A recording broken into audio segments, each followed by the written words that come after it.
Hi guys, and welcome back to this talk of proving trig identities.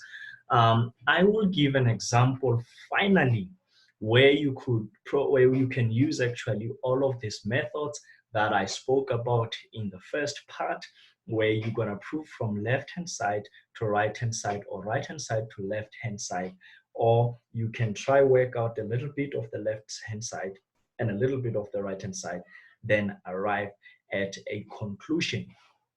And to add on to that, I will also show you a little trick, the trick of multiplying by one.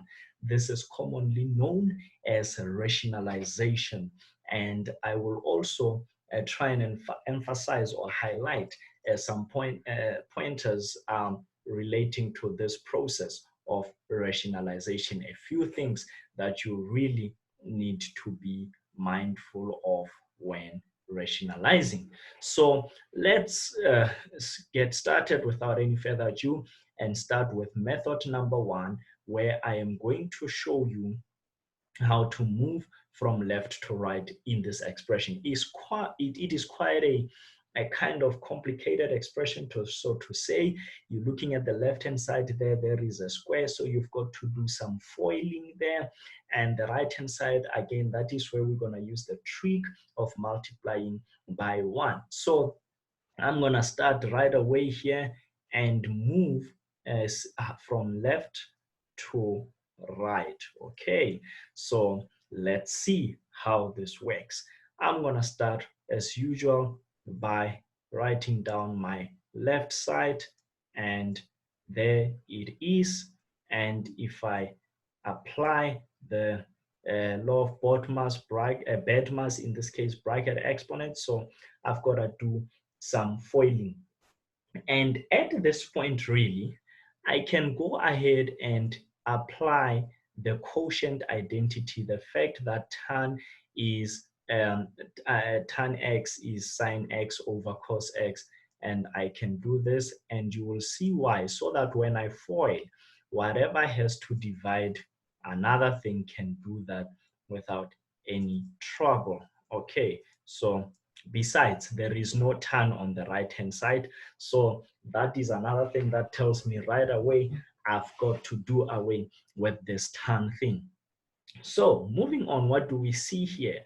If I FOIL, in case we have forgotten, I'm going to multiply this term by that and the same term by that, and then finally this and that. So that is the process of foiling, and that's exactly what I'm going to do. So I'm going to have sine squared x over cos squared x plus sine x again over cos squared x plus sine x over cos squared x plus 1 over cos squared x.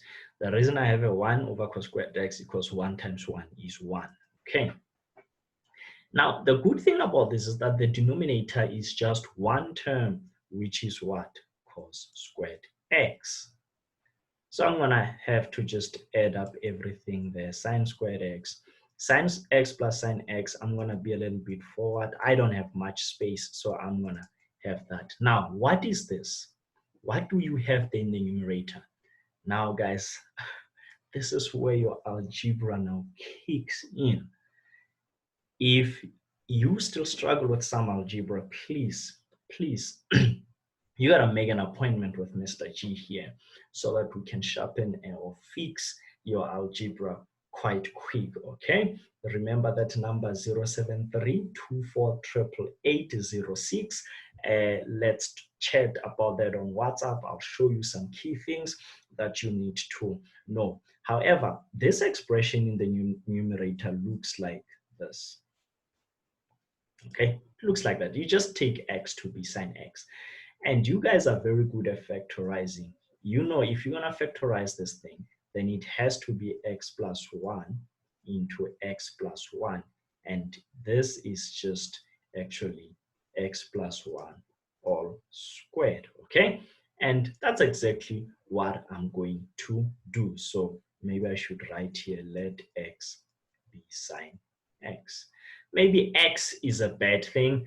I should have said k. Yes, I think I should have said k here so that you are not confused. We use x a lot in maths, so that's why I said that. So let k be sine x. Then this thing here, and I'll use a different color, becomes k squared. Let me just actually tidy up rather, so I'll tidy up here. So let me write this more formally for you, so that I don't use x many times. So if you let, as I was saying, if you let k to be sine x, then you see that expression in the numerator is actually k squared plus 2k plus 1, and then this simplifies to k plus 1 into k plus 1, but then again, okay, so that is actually that. Okay, so it's k plus 1 squared. So coming back here, I'm going to do exactly that. I'm going to write this thing as sine x plus 1 all squared. Now, guys, I don't want a cos squared in the numerator, in the denominator. So remember the square identity. Another form of the square identity is that cos squared is actually 1 minus sine squared x. And remember again that tip that I told you. I said the square identity has different forms. And one of the things that I said is when you see this, you must think of the difference of two squares, and you will see how that actually comes in handy. So this thing is difference of two squares. How do you factorize difference of two squares? It is that it should be this. Okay, now guys, 1 plus sine x is the same as sine x plus 1. Okay, so in other words, we've got two of these things there. So if you like, actually, I'm gonna rewrite this and so that you don't ask questions as to now how did I get rid of this and that. So I'm gonna go ahead and write this thing as sine x plus 1. Now I have factorized, that means I have exactly 1/10. So check, this takes that out, and what do I have? Excuse me, I have factorized down here, so this 2 should not even be there. Okay, that square thing should not even be there. So guess what? I am left with sine x plus 1 over 1 minus sine x. And guys, this is exactly the right hand side. Okay, yes, just like that. Bravo, cool, isn't it? Yeah, that's pretty cool. Let us now finally do, not finally, we still have a bit of a long way to go. Let us now do right hand side to left hand side. So I'm going to take 1 plus sine x divide by 1 minus sine x, and this is where now I do the trick of multiplying by 1. Now I must check the right hand, the left, the goal. I have a plus sign there. Okay, so that means if there's something that I need to eliminate here is the minus sign. So I'm going to rationalize the denominator instead of the numerator. So I'm going to go ahead and have a 1 plus sine x here over 1 plus sine x. And lo and behold, I have 1 plus sine x all squared. That's it. Well, that is what happens in the numerator. The denominator, I hope you can see again, is the difference of two squares. Guys, I hope you can realize that actually what we are doing here is the reverse of what I just did when I was moving from left to right. And guess what? The difference of two squares, what is the other form of 1 minus sine squared theta? The other form of 1 minus sine squared theta is actually cos squared theta. So I'm going to go ahead and write cos squared theta there.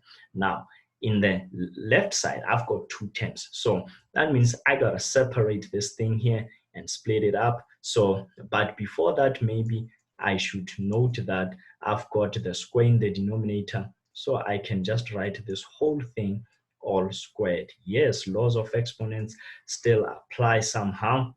And guess what? If I split this thing, I have 1 over cos x, okay, plus sine x over cos x all squared. Oh, I love trigonometry, guys. This is beautiful. What a beauty. This is exactly what the left hand side is. All right, and there it is. I am done with the proof. Now, I'm going to do the third method, which I promised you I will give you an example on. And so in this case, I will be comparing the left side and the right hand side. So this is under the assumption that you probably struggled now checking that, and you got messed up and you're like, nah, this thing is not impossible. I think the teacher made a mistake. They gave us a wrong program, and stuff like that. Just chill. There are many ways to kill a cat. Yeah. So we're gonna show you here the third way to kill a cat. This is now comparing the right side with the left side. And for me to do this, I'm gonna set up a nice table here where I work out both sides, okay? So as I said, this third method is now the left side vs the right hand side. So I'm gonna do a nice table here. And if you ask me, are you allowed? Yes. And of course, you can consult your teacher, hoping, well, my colleagues are nice, so your teacher should agree. Left hand side, right hand side, you'll excuse me there. So what is the left hand side? I've got tan x. Oh boy, no, that was not good. Okay. Not sure if my machine here is running out of battery or what, but rather this electronic pen. So tan x plus 1 over cos x all squared compared to 1 plus sine x over 1 minus sine x. So you've already seen how I simplified this previously, so I'm gonna be a bit fast on this one. You know, on the left side, you've got sine x cos x plus 1 over cos x. Maybe, yeah, I'm not using my space efficiently here. So yes, so I'm gonna write that again, sine x over cosine x, okay, plus 1 over cos x into the same thing, sine x over cos x plus 1 over cos x, okay? And then if I FOIL this thing, I got sine x, sine squared x over cos squared x, okay? Plus sine x over cos x plus sine x over cos x, actually cos squared, plus 1 over cos squared x. On the other hand, I'm going to just start right away by rationalizing. Okay, I'm gonna start right away by rationalizing the add. You know, I mean, this thing is equal to that thing, so that one divided by that thing is 1. So it's just multiplying by a smart one. Yes, that's what we are doing. So yeah, I'm gonna have this here all squared, and we have established that in the denominator I'll have the difference of 2 squares, and I come here now, I see, okay, I gotta work out a little bit here. Let me see if I can get the left hand side to look like the right hand side. So I'm gonna have here sine squared x plus 2 sine x plus 1. And I realized that, oh, wait a minute. So what? If I simplify this, I can actually get 1 plus 2 sine x plus sine squared x all over 1 minus sine squared x. Now, at this point, you can really choose, okay? Let's suppose you are not able to see this factorization like we did previous. So now you can choose, oh, wait a minute. So cos squared x must be equal to 1 minus sine squared x. So yeah, actually now you realize you are a winner. So you just leave this thing, write it nicely. Sine squared x plus 2 sine x plus 1 all over cos squared x is equal to, okay, so what do I have here? You can even rearrange your terms because everything is positive. You don't have to worry about the signs. And what is 1 minus sine squared x is cos squared x. So once you get here, then you're gonna say, okay, now this is how you're gonna conclude. Thus, left-hand side is equal to right-hand side. Okay. Actually, I don't think that sounds right. Okay. So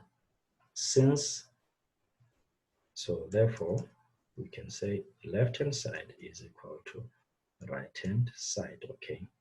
Thus, the identity tan x, or the expression tan x over cos x all squared is equal to 1 plus sine x over 1 sine x. End of proof. So yeah, that's all you can do, because I know I've seen folks struggling a little bit to factorize this here.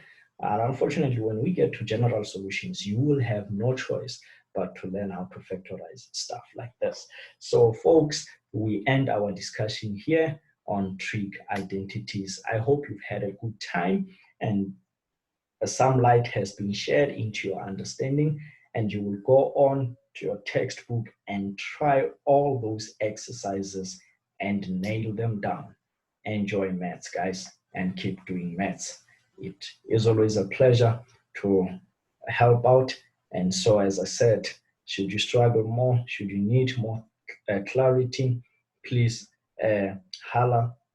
Let's talk directly.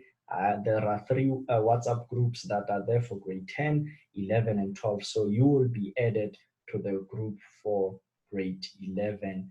And so you can check this on 073 24 88806. Send a message to this number and you'll get a link, or you'll be added to the grade 11 group. You will meet learners there from different schools across the country. Of course, not all schools in the country, but just different schools, a little here and there from different provinces. So you get to collaborate with them. Sometimes it will be some learner from another province helping you maybe on that question, not necessarily me at all times. It's a matter of collaborating, guys. Yes, when we are together, united, we win, and divided, we really get to lose. Enjoy. I'll catch you later.